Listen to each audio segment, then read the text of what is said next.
இப்ப எல்லாருக்கும் ஃபேஷன் ஆகி போச்சு. ருத்ராட்சம் போடுறது, அப்புறம் கருங்காலி மாலையை வாங்கி போட்டுக்க வேண்டியது, இது எல்லாத்தையும் போட்டுக்கிறாங்க. ஆனா இந்த ருத்ராட்சமும் கருங்காலியும் ரொம்ப ரொம்ப நல்லது அப்படின்னு இறைவனுக்கு தெரிஞ்சிருந்தா, இறைவன் பிறக்கும் போதே நமக்கு ஒரு ருத்ராட்ச மாலையையும் கருங்காலி மாலையையும் போட்டு அனுப்பியிருப்பாரு. கண்டிப்பா ருத்ராட்சமும் கருங்காலியும் உண்மை அப்படின்றது அதை வச்சுதான் ஒரு மனித உயிர் மேல்நிலை அடையணும் அப்படின்னு இறைவனுக்கு தெரிஞ்சிருந்தா, கண்ணு காது மூக்கு வாய் வச்ச இறைவனுக்கு ஒரு ருத்ராட்ச மாலை போட்டு அனுப்புறதுல என்ன பிரச்சனை? ஒரு பிரச்சனையும் கிடையாது. அதனால இது எதுவுமே உண்மை கிடையாது. இதை நல்லா தெரிஞ்சுக்கோங்க.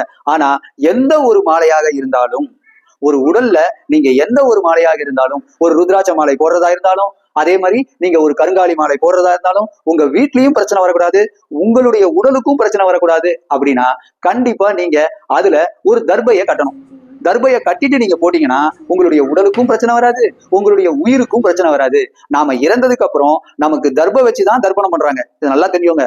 தர்பை அப்படின்றது நம்ம இறந்ததுக்கு அப்புறமும் நமக்கு தர்ப்பணம் கொடுக்கும்போது நம்மள அந்த தர்ப்பணம் சேருது அப்படின்னா அதுக்கு இருக்கக்கூடிய மிகப்பெரிய இணைப்பு பாலம் வாசிக்கும் உடலுக்கும் இருக்கக்கூடிய மிகப்பெரிய இணைப்பு பாலம் தர்பை தான். இது நல்லா புரிஞ்சுக்கணும். அதனால நீங்க எந்த மாலை போட்டாலுமே அந்த மாலையால பிரச்சனை வரக்கூடாதுன்னா அதுல ஒரு தர்பையை கட்டிருங்க. தர்பையை கட்டினா மட்டும்தான் அந்த மாலையால உங்க குடும்பத்திலையும் பிரச்சனை வராது, உங்களுடைய உடலுக்கும் பிரச்சனை வராது.